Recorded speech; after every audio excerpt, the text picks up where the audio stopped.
Hi there, my name is Pearl, and welcome to my presentation titled IPM Bed Reconstruction. First of all, what is an IPM bed? IPM stands for Integrated Pest Management, a new form of pest control that replaces pesticides with pests' natural predators.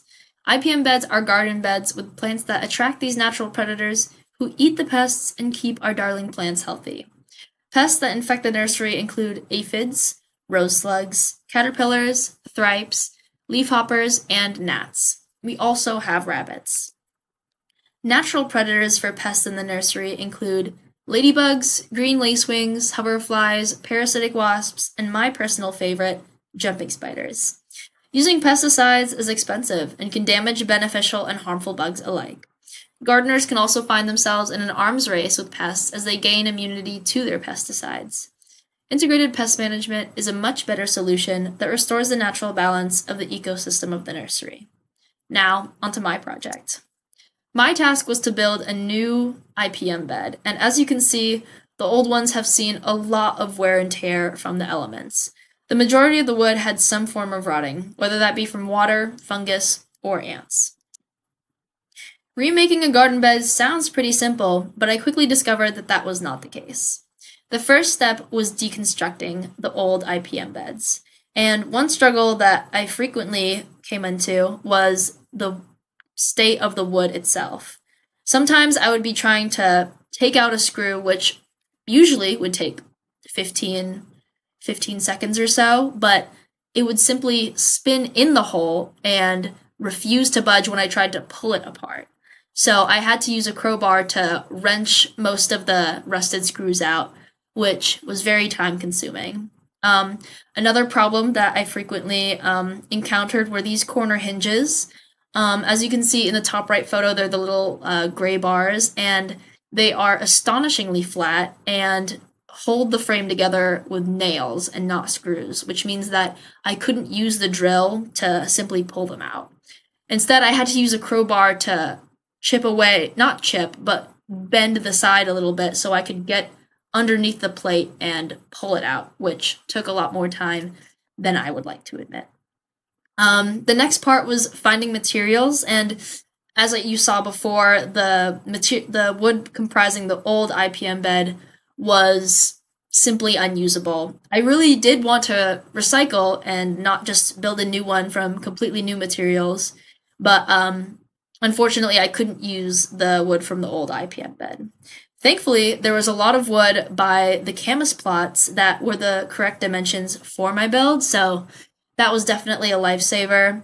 The wood was in pretty good condition considering that a lot of it had been like in the ground for I don't know how long. Some of them had splits or some rotting on the ends, but it was pretty simple to just disregard those pieces and cut them off afterwards. So those pieces of wood next to the camas plots were very important for this build. It comprised maybe 50% of the final product, so I was very grateful to have been able to found those. The next step was figuring out how much more wood I needed to purchase, and as you can see from that bottom picture, it took a lot more math than I was expecting.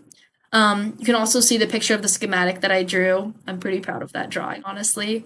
But yeah, you can also see all the math that went into this. The math was a little bit more difficult because I had to figure out from the planks that I was able to salvage which parts were usable and exactly where they would go so I could plan out which pieces I still needed, and so I could purchase planks that could be cut in the right way so that they could be cut in the right way for me to use them for the new build. And that took a while, but it was a fun experience. I definitely had fun doing all of this math, and it didn't take that long. I'm being a little bit dramatic. Now, here's the finished product. I am so proud of how it turned out. Very structurally sound, which was something that I was worried about raising it by 8 inches, but I'm getting ahead of myself. I made 2 modifications from the original design, and that was raising it by 8 inches and adding a side shelf. I wanted to raise it by 8 inches to prevent rabbits from jumping up, but I know that just that height alone probably won't prevent fully prevent rabbits from getting in there. They can jump 2 or 3 feet, but I think using some sort of chicken wire around it could also be an effective countermeasure, and just having some sort of a little bit extra height is always helpful. I also don't know if the rabbits are interested in the plants in the plots, because sometimes plants in IPM beds are there for structure, not really for eating, so I don't know if it would attract rabbits.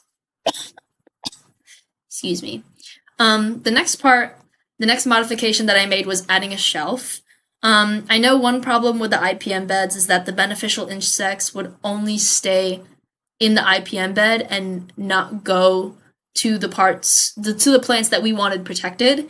So I think that adding a shelf could act as like a little hospital, sort of, for very infected plants, some sort of shelf that we can put them on so that the beneficial insects are right there and get to work helping our plants. Overall, this project was so much fun. I learned how to construct a garden bed. I learned how to use a drill and a handsaw, which is something I've always wanted to do because I want to be handy. I learned how to draw schematics and build things in a very precise way. I really enjoyed doing a project that was very hands-on and beneficial for the nursery. The future of the IPM bed. Although I did not make a planting plan for next quarter, I am very excited to see what is in store for the IPM beds. I hope we change what plants are put in and find the right combination to maximize the amount of beneficial insects in the IPM beds. I also hope that somebody tests out the shelf idea to see if it's a viable strategy for treating infected plants. That is my presentation overall. Thank you so much for listening, and have a great day.